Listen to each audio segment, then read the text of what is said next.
Eu vou conversar agora com o delegado e deputado federal Pablo.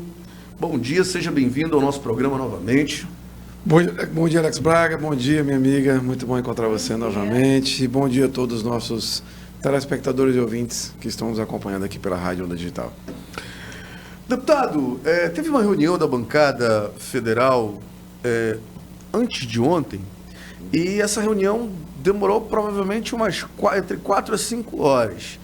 E o senhor e também o deputado capitão Alberto Neto não estiveram na reunião. Por quê? Eu estava em deslocamento ainda para cá e cheguei a confirmar com a bancada de que não participaria da reunião. Tinha compromissos também já agendados assim chegar em Manaus e participei através de maneira à distância, conversando com os colegas da bancada sobre as soluções que poderiam ser tomadas a respeito do assunto. O senhor concorda com a decisão que a bancada tomou em relação à DIN que vai ser feita? Bem, essa questão já foi judicializada no Supremo. A bancada quer entrar com uma nova ação.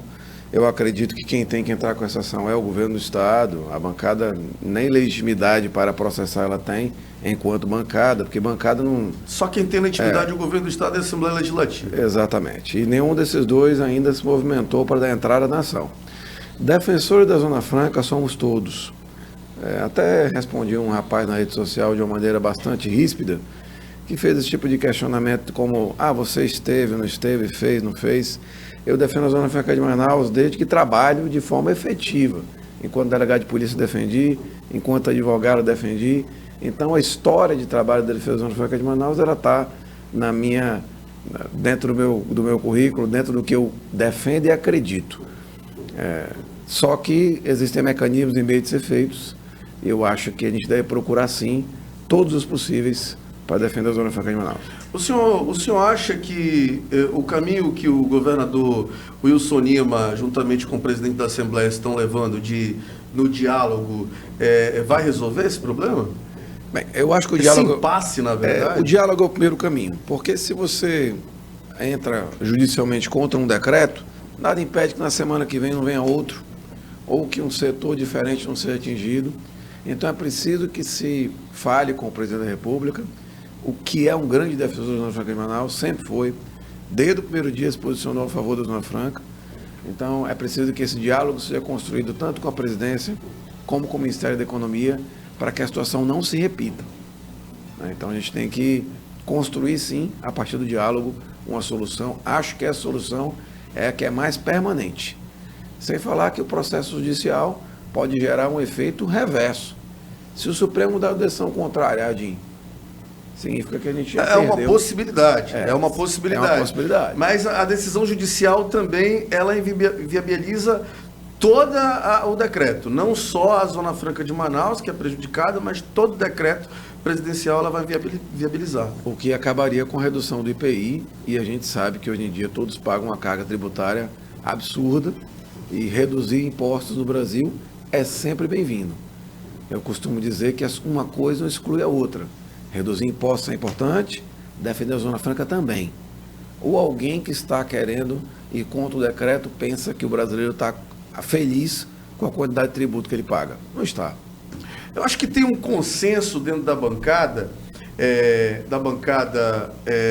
federal aqui, da bancada do Amazonas, lá em Brasília, tanto da bancada de deputados federais quanto senadores, que o decreto realmente prejudica a Zona Franca e existe um consenso que ninguém é contra a diminuição de impostos. Todos são a favor da diminuição de impostos.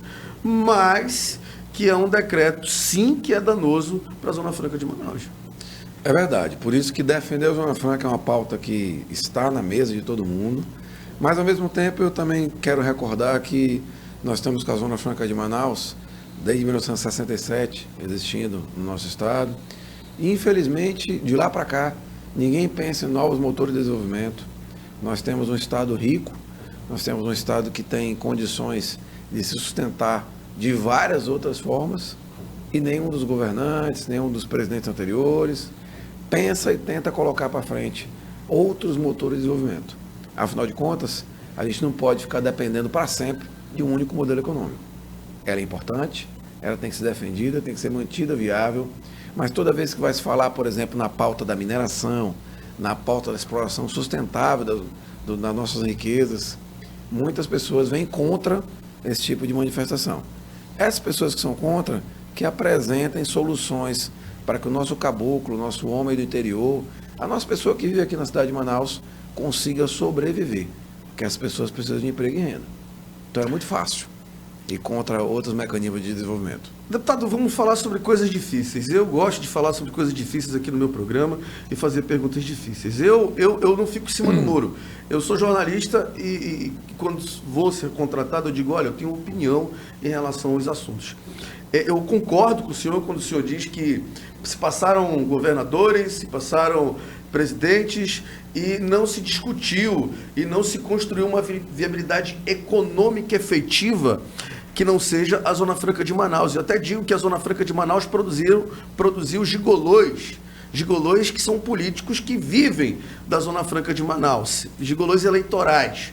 Mas não se produziu, isso é um fato, e a história vai julgar o presidente Lula, os governadores que passaram, mas neste exato momento que o Amazonas vive, esse decreto ele vai prejudicar não só os trabalhadores da Zona Franca de Manaus, mas também a universidade, vai prejudicar a folha de pagamento dos funcionários públicos, prefeitura, saúde e também educação.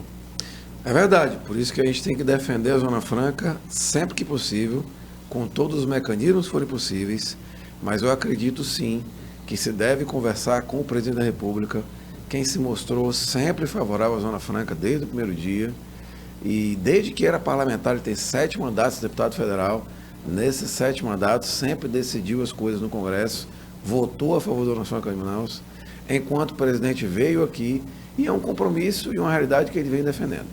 É importante que a gente mantenha esse diálogo, que a gente consiga construir uma saída viável e permanente para a Zona Franca de Manaus. O senhor falou em relação a um tema que acaba sendo um tabu aqui no estado do Amazonas e no norte do Brasil, que é a exploração das nossas riquezas naturais, principalmente do ouro aqui, do minério e etc.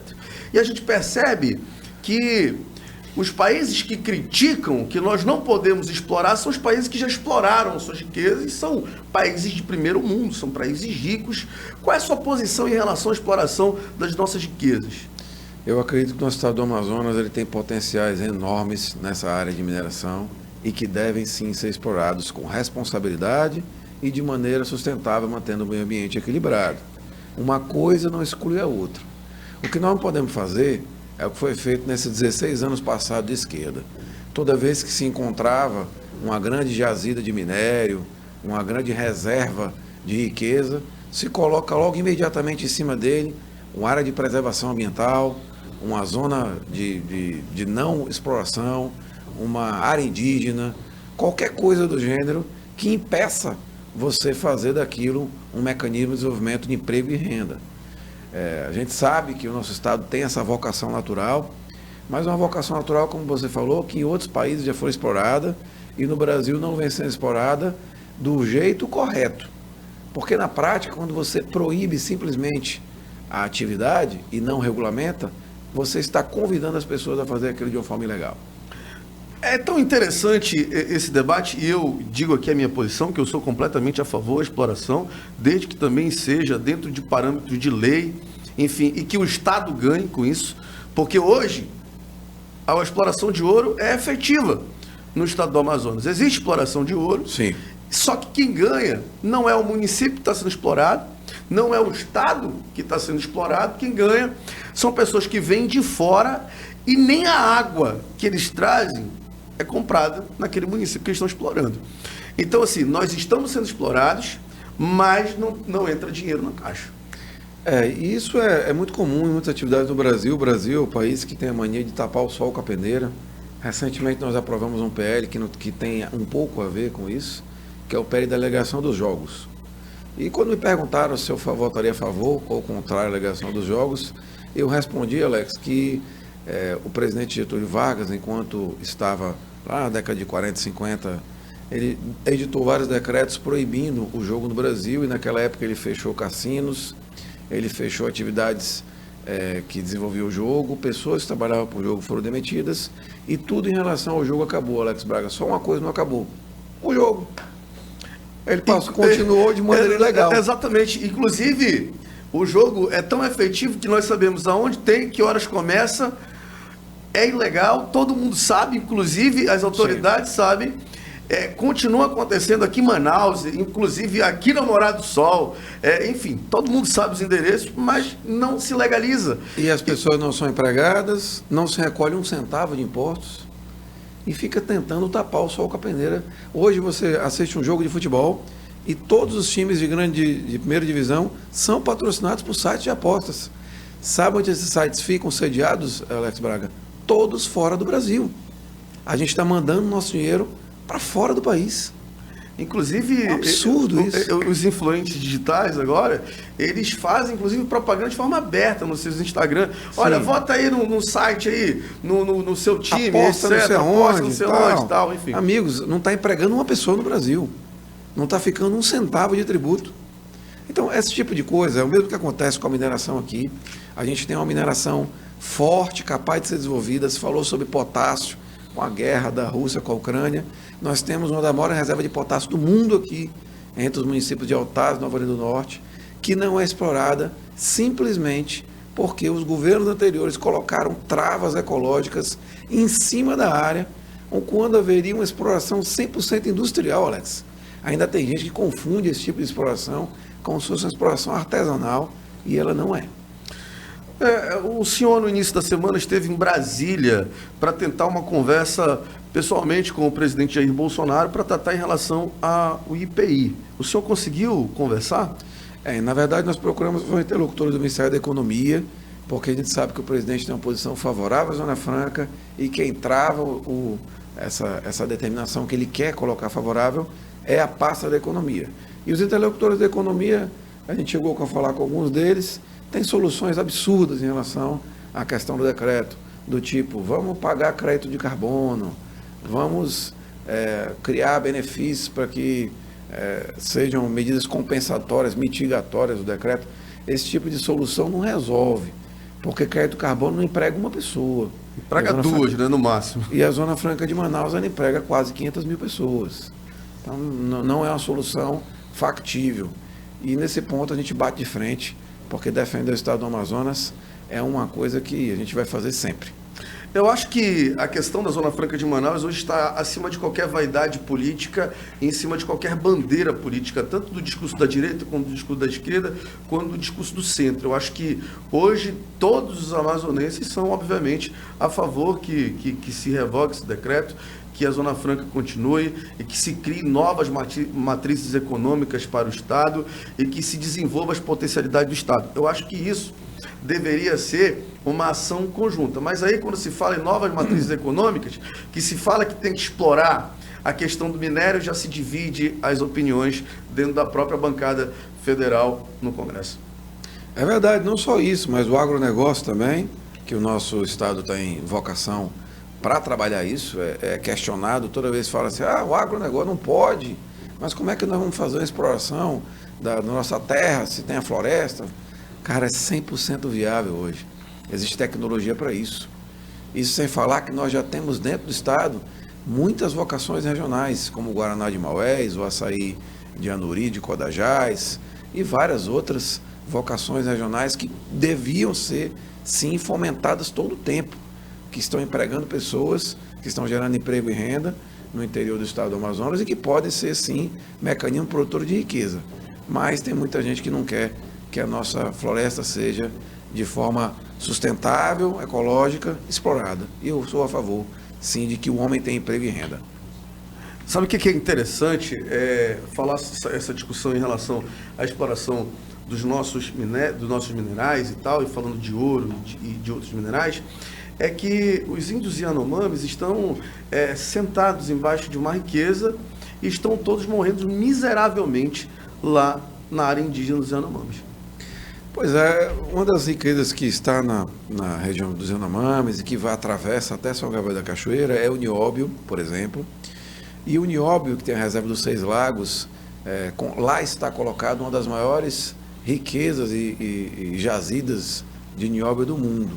Algumas pessoas que não sabem muito bem o que é o nióbio, ele é muito usado na tecnologia aeroespacial, em tecnologia de ponta, porque ele é um metal condutor muito bom e ele tem um valor agregado que podia ser muito bem explorado. Muito bem, a gente não explora ele.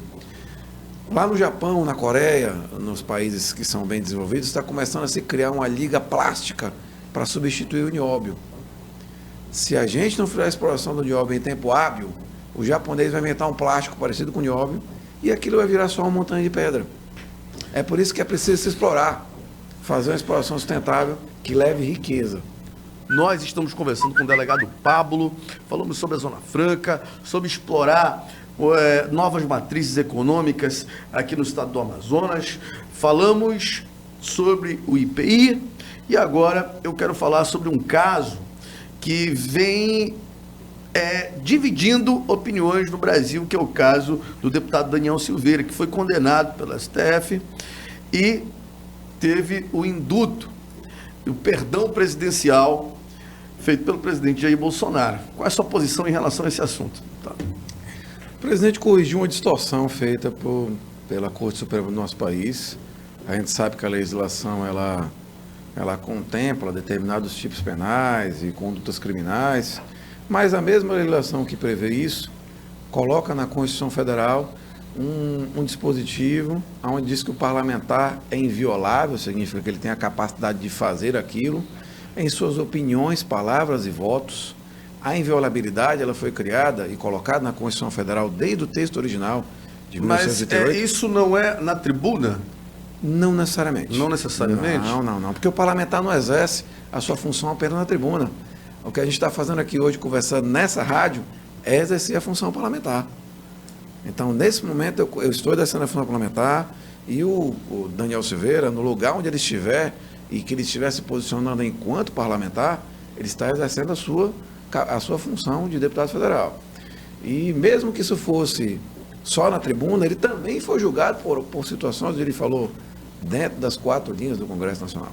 Então, ao lado de coisas que ele falou na tribuna, participaram dentro do julgamento, não só do que ele se pontuou nas redes sociais e em outros lugares além do Congresso Nacional. Mas o que se diz, o que a lei diz? Que o parlamentar ele é inviolável em opiniões, palavras e votos, está na Constituição Federal. Isso é para garantir justamente o quê? Que haja liberdade de expressão dos deputados federais. Que os deputados federais possam fazer o que a esquerda faz, que é chamar o presidente de genocida. Eles chamam o presidente de genocida e não são presos pelo Supremo. Em qualquer lugar, pode buscar aí na rede social. Se você procurar, vai encontrar vários parlamentares de esquerda ofendendo, inclusive alguns descem em baixo calão, vão para ofender a família do presidente, as pessoas que estão em volta dele, e nada acontece com eles. Então sempre há 2 pesos e 2 medidas nesse caso. O senhor não acha que o deputado Daniel Silveira passou um pouco do ponto em relação às críticas que fez o STF? Eu concordo, inclusive, com o voto que o ministro Cássio Nunes Marques depositou, onde ele disse que várias das declarações que o Daniel Silveira fez não são aquelas declarações que a gente considera aprovadas ou que sejam declarações que não tenham sido exageradas. Pode ter até acontecido isso, mas ele estava fazendo aquilo sempre sob o manto da lei, de que permite no nosso país, ainda graças a Deus, a liberdade de expressão e liberdade de opinião. Se a gente não puder mais dar nossa opinião sobre as coisas, então é melhor a gente nem falar nada, virou uma ditadura. O senhor acha que o STF vai questionar a decisão do presidente Jair Bolsonaro? É difícil dizer, mas eu espero que não, porque é uma decisão que está amparada sob o manto da lei. A graça, que é um induto individual, está prevista na nossa legislação processual penal. Vários outros casos anteriores, ela foi utilizada. Todo final de ano, o induto é utilizado, de forma que algumas pessoas que cometeram crimes recebam a liberdade. E está dentro das regras. Acho que não só não deve ser questionado, como deve ser acatado.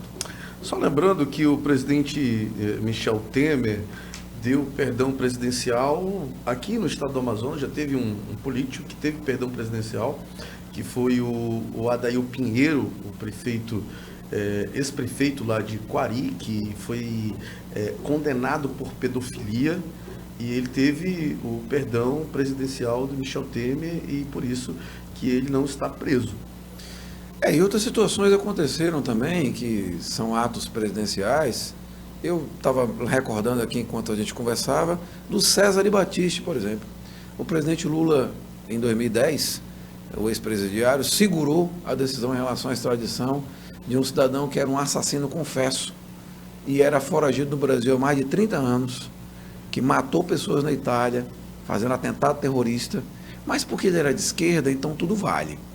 Não quiseram extraditar ele. O presidente, no último dia de mandato, negou a extradição de um assassino e o Supremo Tribunal Federal nada fez.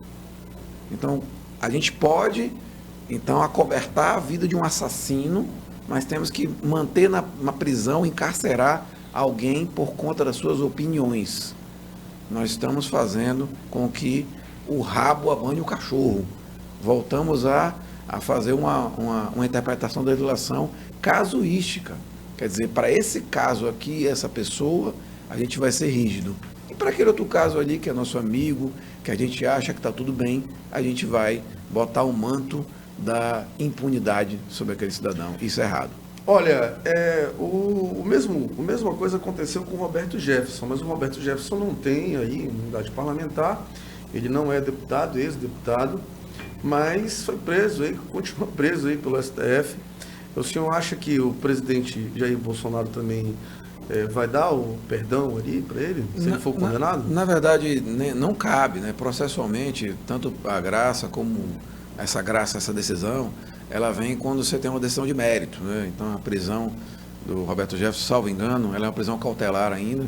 Então, sob esse tipo de prisão... Mas é cautelar, mas vai chegar o processo, então, vai chegar no finalmente. A questão é aguardar chegar o tal do finalmente, né?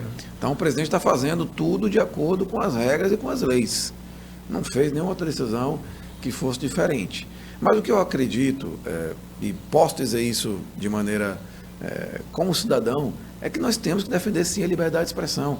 Eu fico assustado quando eu vejo veículos de comunicação que falam o tempo todo de liberdade de imprensa, que falam o tempo todo sobre a inviolabilidade dos direitos do jornalista, do profissional de imprensa, de cobrir, de apresentar a verdade, ficarem do lado da prisão de pessoas que estão apenas exprimindo a sua opinião. Nós não podemos transformar o nosso país numa ditadura. Liberdade de opinião serve para todos. É arriscado quando a gente começa a cercear ela. Bom, eu vou dizer sobre a minha opinião. Eu sou favorável ao perdão presidencial do presidente Jair Bolsonaro, apesar de não concordar com ele com muitas pautas, mas essa especificamente eu achei que o STF passou aí dos limites e isso é uma decisão polêmica até no meio do jornalismo, porque eu acho que 99% dos jornalistas são contra, a favor da decisão do STF, mas a minha posição é que a liberdade de expressão está realmente acima de qualquer situação, porque se vale para o jornalista a liberdade de expressão, também deve valer para o deputado. Mas concordo que em alguns momentos o deputado passou do ponto ali, mas eu também concordo que ele não ia matar nenhum ministro e se falou ali no calor do momento. Mas eu quero falar sobre segurança pública. A gente conversava agora há pouco e a gente mostrou ali um caso que o senhor muito bem viu, de uma pessoa que pegou ali 10 tiros, obviamente que a execução não foi bala perdida, ninguém se perde 10 tiros na cabeça de alguém, mas hoje no estado do Amazonas, a segurança pública, os bairros, por exemplo, vai ter eleição, daqui a pouco vai ter eleição e vocês vão ter que ir para os bairros de Manaus. E tem bairros de Manaus que estão sitiados. Para você entrar e sair, o ir e vir está sitiado pelas organizações criminosas, coisas que acontecia só no Rio de Janeiro, em São Paulo, mas hoje acontece aqui nos bairros de Manaus. Como que o senhor vê esse problema? É um problema sério. O tráfico de drogas, em especial, vem dominando várias áreas de Manaus. Eu acho que praticamente todos os bairros de Manaus que a gente conhece, tem pelo menos algum representante do tráfico trabalhando neles. É uma situação muito séria que inspira sempre investimento em segurança pública. E quando eu falo em investimento em segurança pública, Alex, não é simplesmente comprar viatura, não é colocar novos equipamentos para os policiais, mas principalmente reforçar a tropa. Nós passamos mais de 10 anos sem um concurso da Polícia Militar, mais de 10 anos sem um concurso da Polícia Civil. E quando esses concursos vierem, eles já chegam com atraso. Eles já chegam com a tropa defasada, já chegam com o efetivo reduzido. Então a gente precisa investir no homem e na mulher que faz a segurança pública. E não só investir neles, colocando novos policiais, mas capacitando esses policiais, mas integrando isso a novas tecnologias, para que a gente possa fazer da nossa cidade um lugar mais seguro, do nosso estado do Amazonas um lugar mais seguro. Como eu falei assim no momento que eu cheguei aqui, não adianta a gente ter ruas asfaltadas, não adianta a gente ter alguma entrega que ainda hoje não é tão boa de saúde e de educação, se a gente é assaltado no sinal, se a gente vê inúmeros incidentes como esse aqui que aconteceram, execuções sumárias de pessoas que estão morrendo dentro de transporte coletivo, que estão se sentindo encarceradas dentro de casa. Hoje quem está dentro das grades é o cidadão de bem. Isso está errado. Deputado, eu quero agradecer o senhor pela entrevista. Mais uma vez o senhor veio aqui. Fiz perguntas difíceis, o senhor respondeu todas as perguntas. Muito obrigado. E o espaço está sempre aberto aqui. Mas antes do senhor ir, eu queria falar de uma coisa que eu acabei não falando, pensei e não falei, que é em relação à polícia sempre chegar depois do tráfico, por exemplo. A Polícia Federal, ela trabalha muito com inteligência. E a gente percebe que a Polícia Militar e a Polícia Civil, ela deixa a desejar. Por exemplo, tem foguetório. A polícia não consegue se antecipar essa questão do foguetório, por exemplo. A rapidez com que as organizações criminosas dizem, olha, a gente vai fazer um foguetório às 19 horas. E eles dizem isso às 15. E passam tipo release para jornalista. É impressionante, é sério. É impressionante porque é realmente uma organização. É uma organização, e é organizada mesmo. E às 19 horas em ponto começa o foguetório. O senhor não acha que falta inteligência para se antecipar a esse tipo de situação? Olha, é difícil mapear de onde vai sair foguetes, entendeu? Mas se comprar esse foguete... Claro, isso aí estão se fazendo o tempo todo. A gente sabe que... Inclusive, eu tenho um projeto de lei que é para punir as pessoas que ajudam os criminosos, porque hoje em dia soltar foguete na rua não é crime. Várias pessoas foram presas, mas foram presas sob a suposição de que eles faziam parte de uma organização criminosa, porque o tipo penal vai acabar não sendo enquadrado sobre as pessoas. E eu tenho um projeto de lei que está bastante avançado, para criminalizar esse tipo de conduta, aquele cidadão que ajuda o criminoso, não necessariamente ele só comete o crime, mas que ele ajuda o criminoso para que a gente possa coibir esse tipo de prática. E realmente, trabalhar com inteligência, trabalhar com antecipação, é uma coisa que a polícia precisa fazer todo o tempo. Para isso, Alex Braga, tem que haver investimento nos homens, nas mulheres, que faz a segurança pública do nosso estado, do Amazonas e do nosso Brasil. Obrigado, deputado. Fique com Deus. Alex, eu que agradeço. A gente tem que fazer um quadro completo, tem que me chamar para passar o dia todo aqui. Porque aí tem muita coisa para a gente falar sempre.